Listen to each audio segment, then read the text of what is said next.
Top of the day, beautiful people. Top of the day.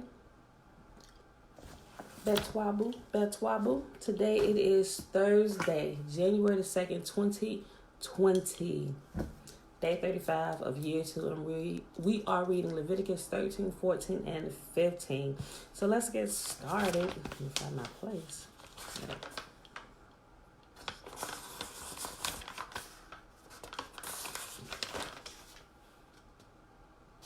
All right, people. Today we are talking about the serious skin diseases and the bodily discharges. Betwabu, Betwabu, house of the Father. All right, beautiful people. Chapter 13 of Leviticus. And Yahuwah spake unto Massa and Aaron, saying, when a man shall have in the skin of his flesh a rising, a scab, or a bright spot, and it be in the skin of his flesh, like the plague of leprosy, then he shall be brought unto Aaron the priest, or unto one of his sons the priest. And the priest shall look on the plague in the skin of the flesh, and when the hair in the plague is turned white, and the plague in the sight be deeper than the skin of his flesh, it is a plague of leprosy, and the priest shall look on him and pronounce him unclean.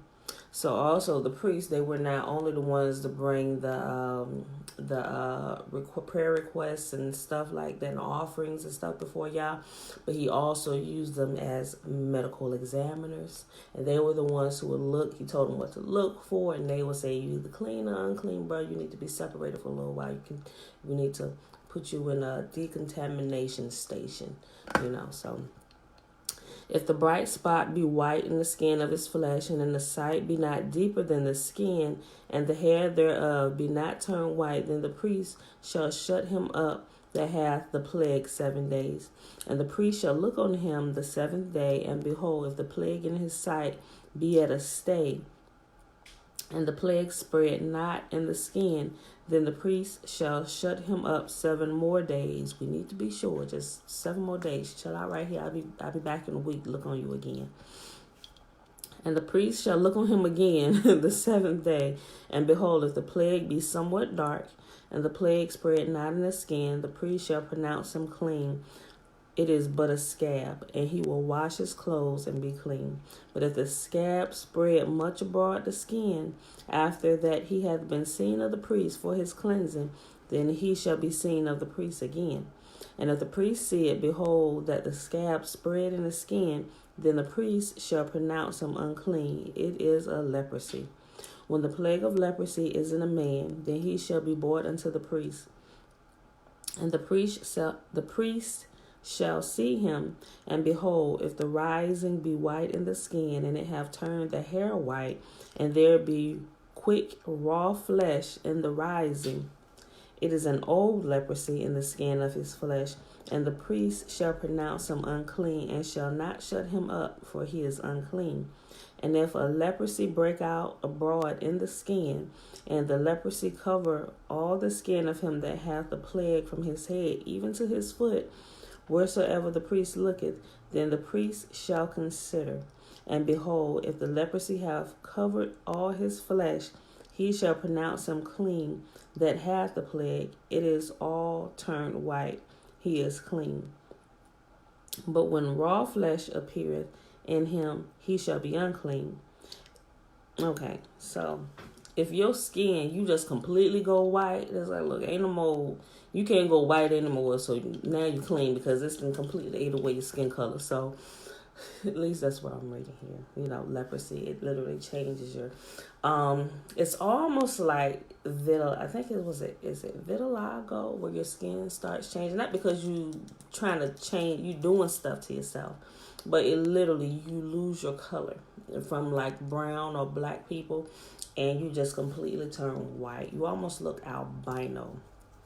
All right, so he said if they check your whole body and all your body didn't go white, then it ain't no more going. You can go. You done transforming, so you clean now. So I'm just like, shouldn't they have like a whole separate camp by themselves? Because can this spread? I'm just reading through. All right, let me stop.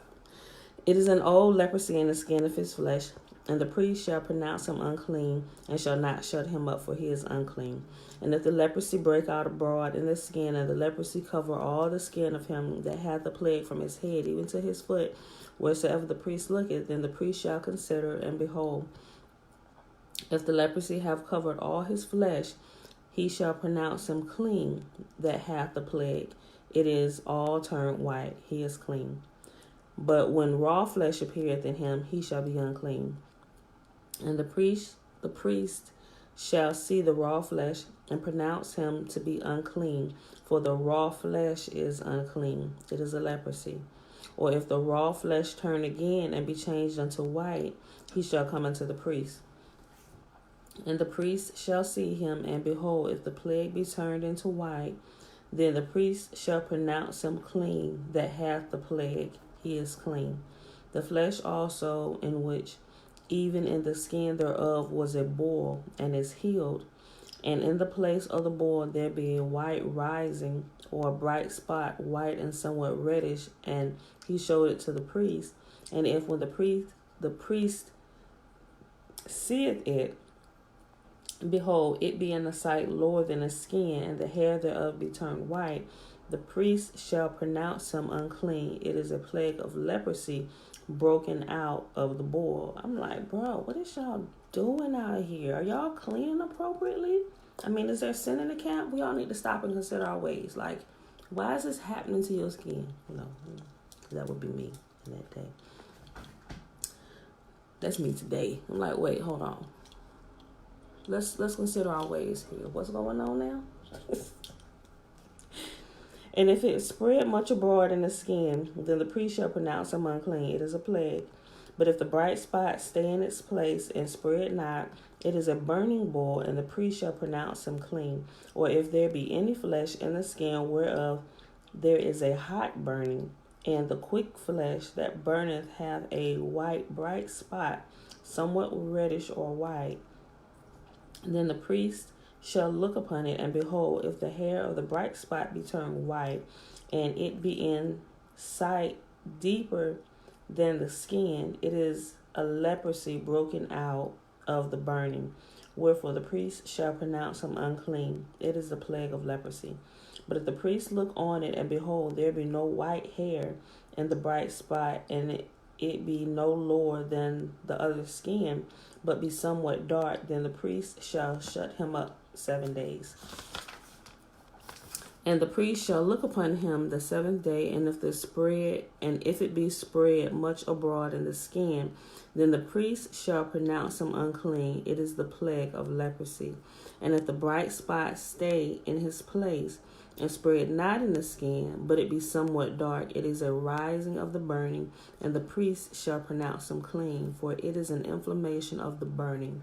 If a man or a woman have a plague upon the head or the beard, then the priest shall see the plague, and behold, if it be in sight deeper than the skin, and there be in it a yellow thin hair, then the priest shall pronounce him unclean. It is a dry scald, even the leprosy upon the head or the beard. Like, this is getting more disgusting to me. I'm just like, oh.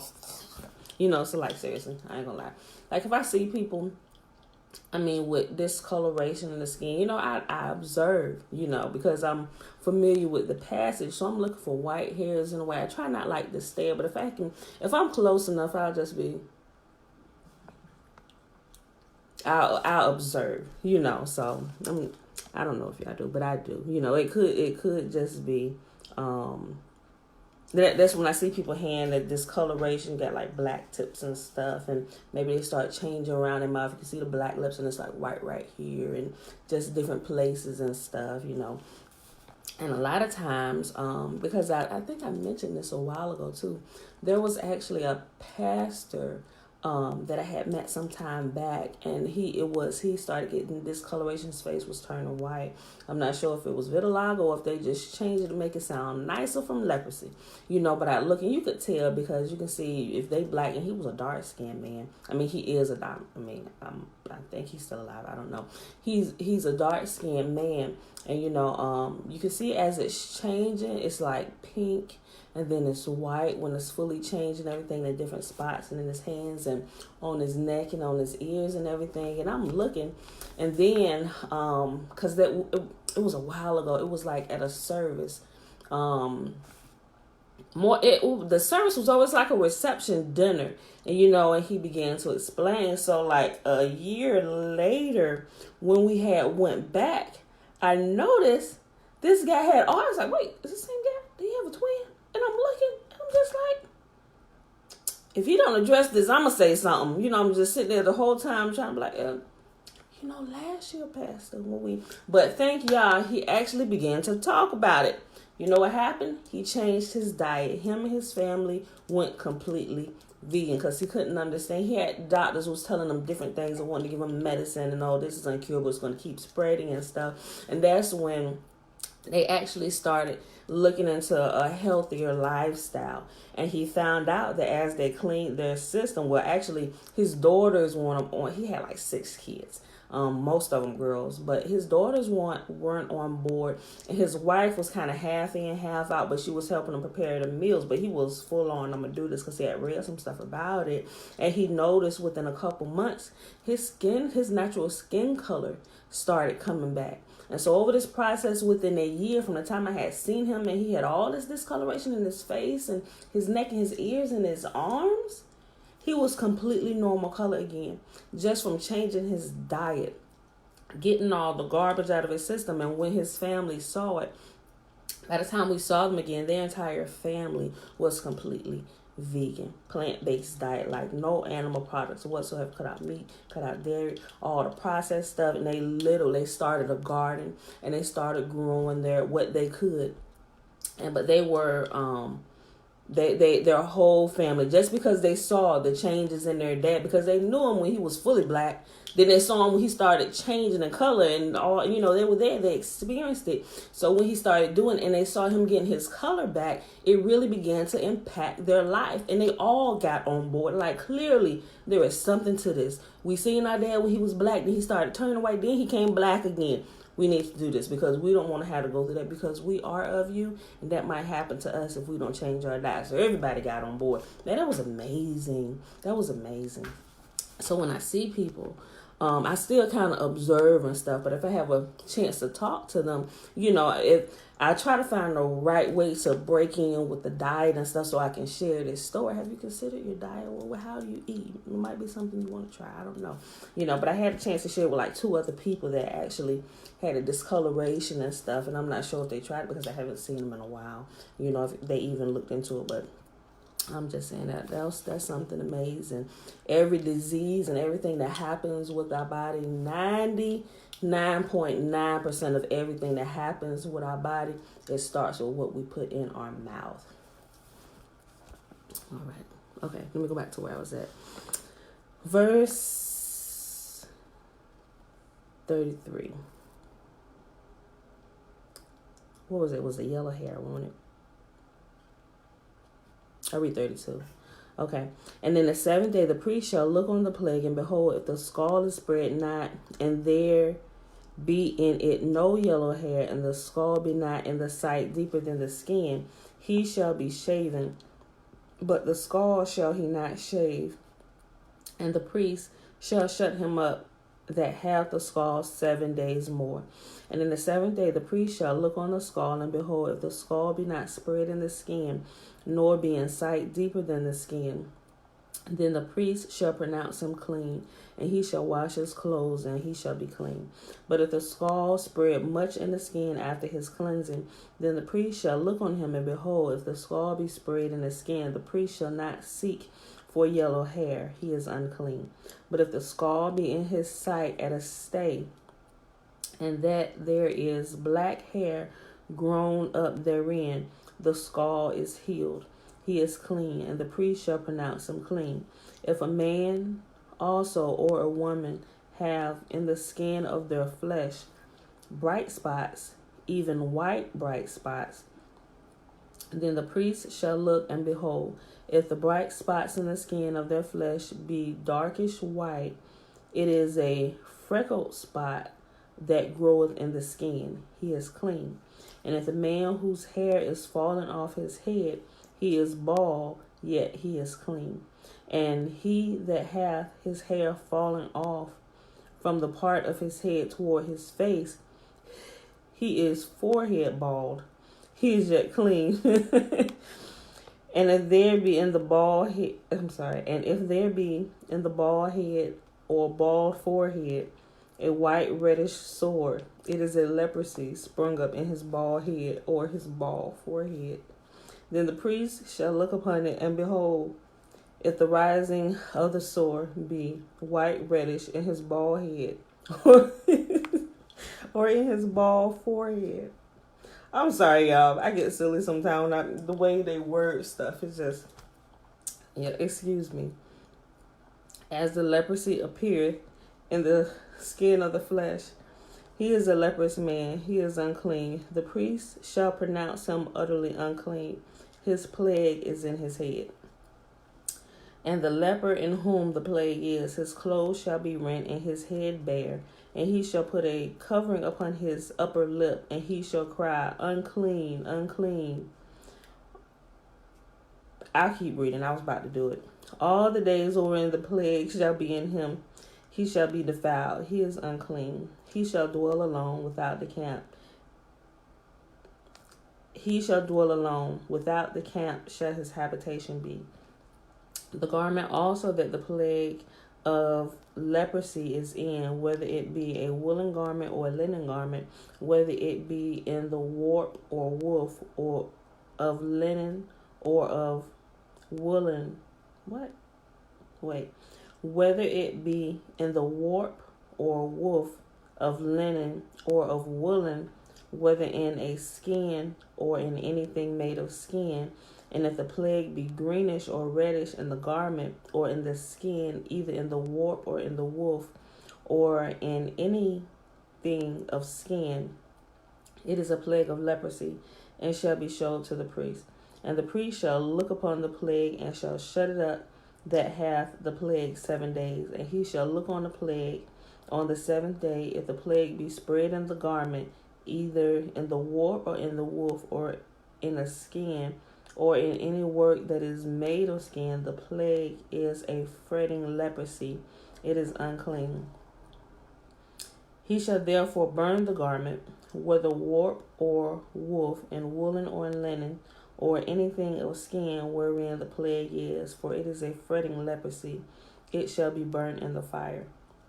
And if the priest shall look, and behold, the plague be not spread in a garment, either in the warp or in the woof or in anything of the skin, then the priest shall command that they wash the thing wherein the plague is, and he shall shut it up 7 more days. And the priest shall look on the plague after that it is washed, and behold, if the plague hath not changed his color, and the plague be not spread, it is unclean, and thou shalt burn it in the fire. It is a fret inward, whether it be bare within or without. I mean, I'm in a habit of just throwing stuff away, period. If I can burn it, we'll burn it. But if it looks suspect to me, nope, time to get rid of that. Let's go. Yep. I would just get something else. But I understand they couldn't just, I ain't gonna say they ain't had it many clothes, because they did. But if it's, I guess if it's a garment that they really wanted to keep, or if it's somebody that didn't have that much and they really had to be frugal with what they had, if they couldn't throw it away, I get it, but I'm just saying, nope. Or if I go to clean my kids' room and I find something that it's been in a corner sitting for a while and it looked like it got mold stains or something on it, or if it's if it looks suspect, it's going away. It ain't even going in my washing machine. And the garment, either warp or woof, or whatsoever thing. Hold on, wait. I think I skipped one. Dark washing of it. I'm sorry, I skipped a couple. Verse 55. And the priest shall look on the plague after that it is washed, and behold, if the plague have not changed his color, I did read this, and the plague be not spread, it is unclean, and thou shalt burn it in the fire. It is fret inward, whether it be bare within or without. And if the priest look, and behold, the plague be somewhat dark after the washing of it, then he shall rend it out of the garment, or out of the skin, or out of the warp, or out of the woof. And if it still appear in the garment, either in the warp, or in the woof, or in anything of the skin, it is a spreading plague. Thou shalt burn that wherein the plague is with fire. And the garment, either warp or woof, or whatever thing of skin it be, which thou shalt wash, if the plague be departed from them, then it shall be washed the second time, and shall be clean. This is the law of the plague of leprosy in a garment of woolen or linen, either in warp or woof, or anything of skins, to pronounce it clean or to pronounce it unclean. All right, chapter 14 of Leviticus. And Yahuwah spake unto Massa, saying, This shall be the law of the leper in the day of his cleansing. He shall be brought unto the priest. And the priest shall go forth out of the camp, and the priest shall look, and behold, if the plague of leprosy be healed in the leper, then shall the priest command to take for him that is to be cleansed 2 birds alive and clean, of cedar wood, of scarlet and hyssop. And the priest shall command that one of the birds be killed in an earthen vessel over running water. And for the living bird he shall take it, and the cedar wood, and the scarlet, and the hyssop, he shall dip them and the living bird in the blood of the bird that was killed over the running water, and he shall sprinkle upon him that is to be cleansed from the leprosy 7 times, and shall pronounce him clean, and shall let the living bird loose into the open field. And he that is to be cleansed shall wash his clothes, and shave off all his hair, and wash himself in the water, that he may be clean. And after that he shall come into the camp, and shall tarry abroad out of his tent 7 days. And it shall be on the 7th day that he shall shave all his hair off his head, and his beard, and his eyebrows, even all the hair he have shall he shave off. And he shall wash his clothes. Also he shall wash his flesh in water, and he shall be clean.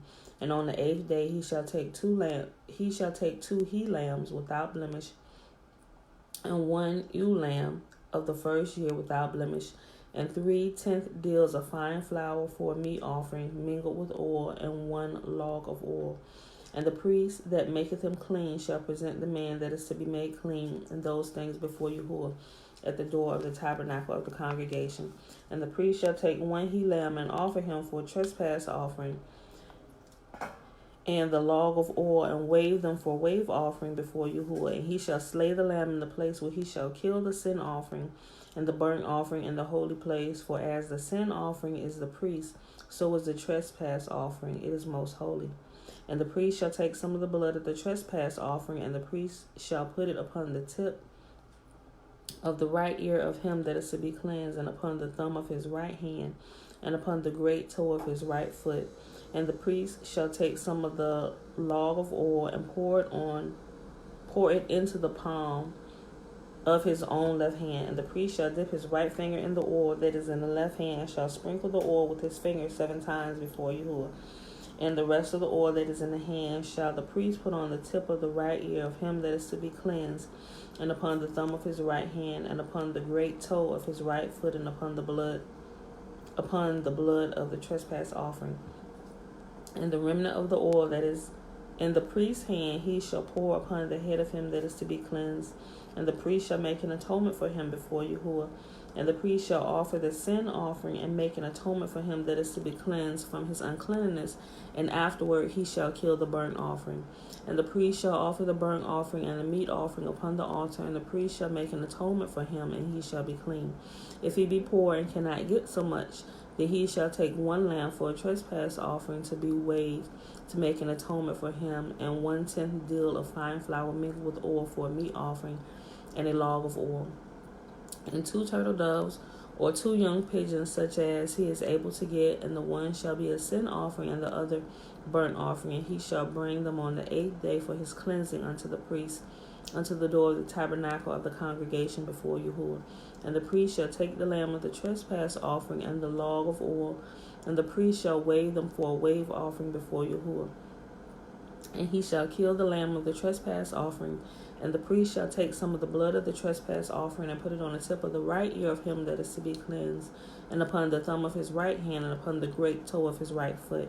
And the priest shall pour of the oil into the palm of his own left hand, and the priest shall sprinkle with his right finger some of the oil that is in his left hand 7 times before Yahuwah. And the priest shall put the oil that is in his hand upon the tip of the right ear of him that is to be cleansed, and upon the thumb of his right hand, and upon the great toe of his right foot, upon the place of the blood of the trespass offering. And the rest of the oil that is in the priest's hand he shall put on the head of him that is to be cleansed, to make an atonement for him before Yahuwah. And he shall offer the one of the turtle doves or of the young pigeons, such as he can get, even such as he is able to get, the one for a sin offering and the other for a burnt offering with a meat offering. And the priest shall make an atonement for him that is to be cleansed before Yahuwah. This is the law of him in whom is the plague of leprosy, whose hand is not able to get that which pertaineth to his cleansing. And Yahuwah spake unto Massa and unto Aaron, saying, When ye come into the land of Canaan, which I give to you for possession, and I put the plague of leprosy in a house of the land of your possession, and he that owned the house shall come out and tell the priest, saying, It seemeth to me that there is, as it were, a plague in the house. He said, and I put the plague of leprosy in the house. Remember, Yahuwah creates good and evil. It's him that's ultimately behind everything, right? Then the priest shall command that they empty the house before the priest go into it to see the plague, that all that is in the house be not made unclean. And afterward the priest shall go in to see the house. And he shall look on the plague, and behold, if the plague be in the walls of the house with hollow strakes, greenish or reddish, which in the sight are lower than the wall, then the priest shall go out of the house to the door of the house and shut up the house 7 days. And the priest shall come again on the 7th day, and shall look, and behold, if the plague be spread in the walls of the house, then the priest shall command that they take away the stones in which the plague is, and they shall cast them into an unclean place without the city. And he shall cause the house to be scraped within round about, and they shall pour out the dust that they scrape off without the city into an unclean place. And they shall take the other stones and put them in a place of those stones, and he shall take other mortar and shall plaster the house. And if the plague come again and break out in the house after he hath taken away the stones, and after he hath scraped the house, and after it is plastered, then the priest shall come to look, and behold, if the plague is spread in the house, it is a fretting leprosy in the house, it is unclean. And he shall break down the house, the stones of it, and the timber thereof, and the mortar of the house, and shall carry them forth out of the city into an unclean place. Moreover, he that goeth into the house all the while that it is shut up shall be unclean until the evening. Well, I sure hope they had some, what do you call it? I hope they were wearing proper gear, because I was just thinking about that. If the house is unclean, y'all got to break it down. I hope y'all properly cover yourself and your head and your face and clothes. Otherwise, well, it said they will be unclean until evening. And he that lieth in the house shall wash his clothes, and he that eateth in the house shall wash his clothes. And if the priest shall come in and look upon it, and behold, the plague hath not spread in the house, after the house was plastered, then the priest shall pronounce the house clean, because the plague is healed. And he shall take to cleanse the house 2 birds, and cedar wood, and scarlet, and hyssop. And he shall kill the one of the birds in an earthen vessel over running water. And he shall take the cedar wood, and the hyssop, and the scarlet, and the living bird, and dip them in the blood of the slain bird, and in the running water, and sprinkle the house 7 times. And he shall cleanse the house with the blood of the bird, and with the running water, and with the living bird, and with the cedar wood, and with the hyssop, and with the scarlet. But he shall let go the living bird out of the city into the open fields, and make an atonement for the house, and it shall be clean. And this is the law for all manner of plague of leprosy and scald, and for the leprosy of a garment, and of a house, and for a rising, and for a scab, and for a bright spot, to teach when it is unclean and when it is clean. This is the law of leprosy. Now, like I said, I don't know everything, but the way that they clean the house, like I said, I haven't even made it this far, and I'm not even sure that this is what the original scrolls say. But when I look at some of how they clean, like you just cleaned the house, now you're taking blood and sprinkling it in the house. Like, I need to understand that says that and why it says that, because it seemed to me that you're defiling the house again with blood. But maybe it's just worded wrong, and the way we're reading it is causing us to look at it in the wrong way. But I got questions about that. So like I said, as I learn, I will share with you. And it's the same thing like with the temple and sprinkling. It's like, who gonna clean this mess up? We sprinkle blood everywhere. Those things are still not making sense. I mean, like I said, it could be translated wrong, which has it saying something other than what it meant, because I can't see y'all telling us to clean our house and then come and defiling it with blood again, because that's unsanitary. Think about it. If you cut yourself or something happened in your house and this blood, granted you ain't going through that, but I'm just saying blood is that's a hazard. That's a biological hazard, and something just, like I said, as I learn, I'll share with you. But that's one of my major questions about how this is being done. Like I said, it could just be the translation translated inappropriately, and it causes us to look at it in a way that it wasn't intentionally meant to be looked at. Like it just, y'all get what I'm saying. So like I said, when I find it out, I'll definitely share it with you. So I'm going to keep reading it as is, and as I learn, I'll share with you. All right, last chapter for the day, Leviticus chapter 15.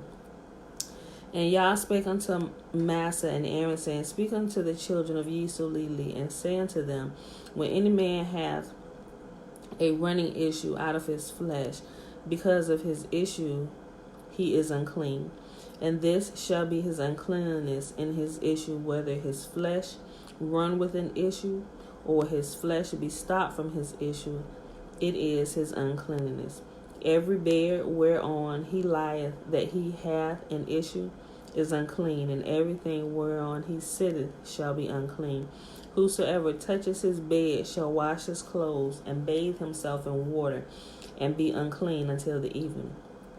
And he that sitteth on anything wherein he sat that hath the issue shall wash his clothes and bathe himself in water, and be unclean until the evening. And he that toucheth the flesh of him that hath the issue shall wash his clothes and bathe himself in water, and be unclean until the evening. And if he that hath the issue spit upon him that is clean, then he shall wash his clothes and bathe himself in water, and shall be unclean until the evening. And what saddle soever he rideth upon that hath the issue shall be unclean. And whosoever touches anything that was under him shall be unclean even until the evening. And he that beareth any of those things shall wash his clothes and bathe himself in water, and be unclean until the evening. And whomsoever he touches that hath the issue, and hath not rinsed his hands in water, he shall wash his clothes and bathe himself in water, and be unclean until the evening. And the vessel of earth that he toucheth, which hath the issue, shall be broken, and every vessel of wood shall be rinsed in water. And when he that hath an issue is cleansed of his issue, then he shall number to himself 7 days for his cleansing, and wash his clothes, and bathe his flesh in running water, and shall be clean. And on the 8th day he shall take to him 2 turtle doves or 2 young pigeons, and come before Yahuwah unto the door of the tabernacle of the congregation, and give them unto the priest. And the priest shall offer them, the one for a sin offering, and the other for a burnt offering. And the priest shall make an atonement for him before Yahuwah for his issue. And if any man's seed of copulation go out from him, then he shall wash his flesh in water, and be unclean until the evening. And every garment and every skin whereon is the seed of copulation shall be washed with water, and be clean, and be unclean until evening. The woman also whom man shall lie with seed of copulation, meaning they didn't have sex, that's what they're talking about, they both shall bathe themselves in water, and be unclean until the evening. So every time you and your husband have sex, you should get up, bathe your bodies, and change your sheets and wash them. Put fresh sheets on your bed. That's just a good habit all around to just a good habit to practice. Period. It is. It really is. The woman also with whom the man shall lie with seed of copulation, they shall both bathe themselves in water and be unclean until the evening. And if a woman have an issue and her issue in her flesh be blood, she shall be put apart 7 days, and whosoever toucheth her shall be unclean until the evening. I'm going to just put this right here, just in case somebody watching this. I'm not saying you guys are watching this because I know y'all don't. But if anybody that's watching this on YouTube, I may come and watch it later on Facebook or any other medium, I may post this video. Women, while you are on your cycle, you are not to have sexual intercourse. For one, it'll lead to cervical cancer. That's been proven. But who he goes to when he tells you what not to do, because there are things that can happen that can tear your body apart. Those 7 days, for one, it's there for you to be able to reproduce and have children. But during those times, your body is cleansing itself and it should be resting. Let your body do what it was created to do. Don't go in there and start violating rules, because it's nasty. And people try it. Verse 20. I just put that there just in case you didn't know. All right. And everything that she lieth upon in her separation shall be unclean. Everything also that she sitteth upon shall be unclean. And whosoever touches her bed shall wash his clothes and bathe himself in water and be unclean until the evening. And whosoever touches anything that she sat upon shall wash his clothes and bathe himself in water and be unclean until the evening. And if it be on her bed or on anything whereof she sitteth, when he toucheth it, he shall be unclean until the evening. And if any man lie with her at all, and her flowers be upon her, or she have her cycle, he shall be unclean 7 days, and the bed whereon he lieth shall be unclean. And if a woman have an issue in her blood many days out of the time of her separation, or if it run beyond the time of her separation, meaning if your period goes on longer than what it's normally going on, this is what it's talking about. I'll read it again, verse 25. And if a woman have an issue of her blood many days out of the time of her separation, or if it run beyond the time of her separation, all the days of the issue of her uncleanness shall be as the days of her separation, and she shall be unclean. Every bed whereon she lieth all the days of her issue shall be unto her as the bed of her separation, and whatsoever she sitteth upon shall be unclean as the uncleanness of her separation. Like even y'all know sometimes our periods, our monthly cycles would run over its normal time period. So it's not uncommon, because it's written here in the book. He addressed it. And whosoever touches those things shall be unclean, and shall wash his clothes and bathe himself in water and be unclean until the evening. But if she be cleansed of her issue, then she shall number to herself 7 days, and after that she shall be clean. Now, let me just say something here. Now, all the time is normal, because something could be going on medically, and if it's going on long enough, I say, if you haven't had a baby, and your cycle is probably, and you had a regular cycle, and it's going past, I don't know, I would probably freak out if it's going past 3 weeks. But I say, if your cycle is still on 3 weeks later, maybe 30 days, then I would make a doctor's appointment just to make sure ain't nothing else going on. But some people, it's going on for months. I'm like, what? You ain't been to the doctor yet? So, but that's what I would say. So, I mean, it's not that common to where you just bleeding all the time, because if it goes past that, then we might want to go to the doctor and get it checked out, just in case. All right, y'all. But if she be cleansed of her issue, then she shall number to herself 7 days, and after that she shall be clean. And on the 8th day she shall take unto her 2 turtles or 2 young pigeons, and shall bring them unto the priest, the door of the tabernacle of the congregation. And the priest shall offer the one for a sin offering, and the other for a burnt offering, and the priest shall make an atonement for her before Yahuwah for the issue of her uncleanliness. And thus shall ye separate the children of Yisrael from their uncleanness, that they die not in their uncleanness when they defile my tabernacle that is among them. This is the law of him that hath an issue, and of him whose seed goeth out from him, and is defiled therewith, and of her that is sick of her flowers, of her who's having her time of menstruation, and of him that hath an issue, of the man and of the woman, and of him that lieth with her, that is unclean. All right, beautiful people. So that's talking about men. If they got some kind of issue going on, they got some kind of discharge other than when they are sexually intimate with their wives, you really got something going on, because men don't leak like that for real. Unless you got some kind of issue going on and you've been doing something you ain't supposed to been doing. So that when they're having sexual intercourse, and a woman when she's on her cycle, when she's having discharge. So it addressed all of that and what they should do. All right, beautiful people. That was our last chapter. We read Leviticus 13, 14, and 15, talking about serious skin diseases and bodily discharges. It is Thursday, January 2nd, 2020. Day 35 of year 2 of reading through the Old Testament. All right, y'all. With that being said, I'll go ahead and get out of here. This video has been going on long enough. So may you will bless us and keep us. May you will make his face to shine upon us and lift his countenance upon us and be gracious unto us. And may he give us his salam, or his peace, his wholeness in all that we do. And may he continue to keep us as we keep his commands. All right, y'all. I love y'all. And I will see you bright and early tomorrow morning.